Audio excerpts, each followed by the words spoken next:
Menopause कोई बीमारी नहीं है, वो हर एक फीमेल की लाइफ का एक ऐसा फेज है जिसको समझना बहुत जरूरी है।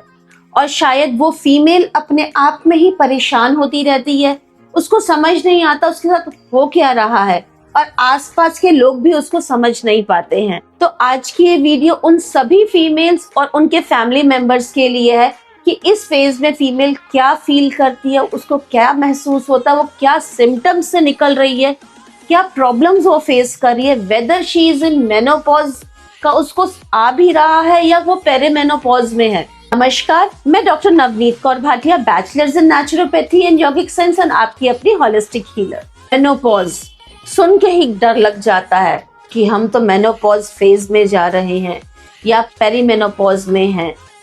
मेनोपॉज हुआ है कि हुआ भी नहीं है, आधा टाइम तो ये समझने में लग जाता है। पहले तो ये समझना जरूरी है मेनोपॉज हुआ है कि हुआ भी नहीं है। जब एक फीमेल पूरे 12 महीने दैट मीन्स 1 साल तक उसको अगर पीरियड नहीं आ रहा है, अबव 40-45 के बीच में है, तो हो सकता है वो मेनोपॉज फेज में एंटर कर चुकी है। 12 से 13 साल की उम्र में लड़कियों को पीरियड स्टार्ट हो जाता है, जिसको हम प्यूबर्टी एज बोलते हैं, जिसमें वो वुमेनहुड में कदम रखती है। और 45 से लेके 55 की एज वो एज होती है जब फीमेल मेनोपॉज में कदम रखती है, उसका पीरियड रुकने का समय स्टार्ट हो जाता है। तो आज की वीडियो में इसी मेनोपॉज के ऊपर थोड़ी सी डिस्कशन करेंगे कि मेनोपॉज हुआ है कि नहीं हुआ। जब फीमेल को 1 साल तक पीरियड नहीं आया, दैट मीन्स वो मेनोपॉज फेज में एंटर हो गई है। ये डायग्नोसिस है मेनोपॉज का। और एकदम पर ही मेनोपॉज में नहीं आती है फीमेल, उससे 1-1.5 साल पहले उसको सिम्टम्स आना शुरू हो जाते हैं। पहला सिम्टम क्या होगा, उसका फ्लो, पीरियड में फ्लो कैसा है, स्कैंटी है कि बहुत ज्यादा हो रहा है, ये होता है मेनोपॉज का पहला सिम्टम।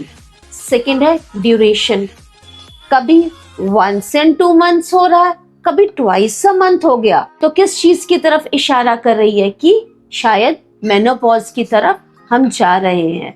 इस पीरियड को पेरीमेनोपॉज कहते हैं।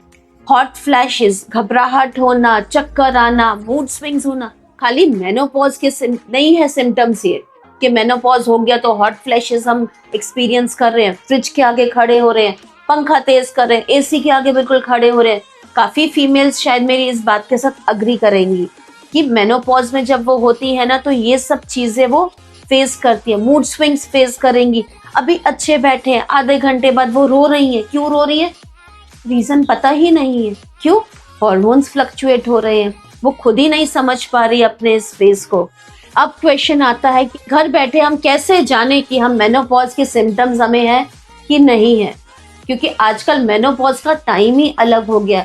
अर्लियर पहले टाइम में होता था कि हाँ 45 से 55 साल में हो रहा है, बट अब आज आप देखेंगे तो काफी फीमेल्स ये बोलती हैं कि आफ्टर 35 तो हमारा पीरियड ही बंद हो गया है, हमें पीरियड ही नहीं आ रहा है। तो वो भी एक एज है जिसमें मेनोपॉज हो गया है। वो टाइम नहीं रहा कि 45 की 55 की एज तक ही मेनोपॉज की एक एज है, वो लिमिट थी कि 55 साल तक मेनोपॉज हो जाता है। During menopause FSH follicle stimulating hormone का जो लेवल है ना, वो हायर साइड पे चला जाता है। और इसका टेस्ट पहले तो लेबोरेटरीज में करते थे, अब उसका टेस्ट आप घर बैठे भी चेक कर सकते हैं वेदर कि आप मेनोपॉज फेज में एंटर हुए हैं कि नहीं हुए हैं। तो इसका कैसे पता चलेगा, जैसे हमारा यूरिन का टेस्ट होता है प्रेगनेंसी में। एक प्रेगनेंसी टेस्ट स्ट्रिप ली, यूरिन की कुछ ड्रॉप्स डाली, उस पे 2 लाइनें आ गई, प्रेगनेंसी है नहीं है, हमें किट बता देती है। उसी तरीके से FSH किट भी अब इजीली मार्केट में अवेलेबल है, तो कुछ इस तरीके से दिखती है। ये किट में भी आपने प्रोसीजर सेम है। फर्स्ट यूरिन, दिन का पहला यूरिन जो है, उसकी कुछ ड्रॉप्स आप डालेंगे, 5 से 10 मिनट तक आपने उसको छोड़ देना है, ठीक है ना। और 10 मिनट बाद आप चेक करेंगे, उस पर 2 लाइंस होती है, एक C का लेवल होता है और एक T, 2 मार्किंग्स होती है, एक C होती है और एक T। C जो मार्किंग है उसका आना बहुत जरूरी है। अगर वो मार्क पूरा आ रहा है, ठीक आ रहा है, दैट मीन्स आपकी किट जो है वो जेन्युइन है, ठीक है। और T पे जो लाइनिंग आएगी, या तो वो C के बराबर हो या उससे गहरे कलर की होनी चाहिए। अगर वो गहरे कलर में आती है तो दैट मीन्स आप मेनोपॉज फेज में एंटर कर चुके हैं। और वहीं अगर टी पे कोई भी लाइन नहीं है, दैट मीन्स आपकी जो टेस्ट रिपोर्ट है वो नेगेटिव है, दैट मीन्स आप मेनोपॉज फेज में एंटर अभी नहीं हुए हैं। तो फर्दर जांच की जाएगी कि किस वजह से आपका जो पीरियड है या आप जो सिम्टम्स फेस कर रहे हैं वो किस रीजन से हो रहे हैं। और आप भी अगर उनमें से हैं जो ये सिम्टम्स तो फील कर रही हैं, सिम्टम्स तो महसूस कर रही हैं, बट मेनोपॉजल फेज में नहीं एंटर किए हैं, तो करना क्या है, नीचे दिए गए नंबर पे आप हमसे व्हाट्सएप पे कनेक्ट हो सकते हैं। अपना प्रॉब्लम बताइए, हम आपको उसका सोल्यूशन बताएंगे। तो सबसे पहले आपका धन्यवाद हमारी इस वीडियो को एंड तक देखने के लिए। और ऐसी और इन्फॉर्मेटिव वीडियोस अगर आप जानना चाहते हैं तो हमें कमेंट में लिख के दीजिए कि आपको किस प्रॉब्लम के लिए आपको वीडियो चाहिए। हम जरूर कोशिश करेंगे आपकी प्रॉब्लम के ऊपर वीडियो बनाने की। मिलते हैं अगले वीडियो में।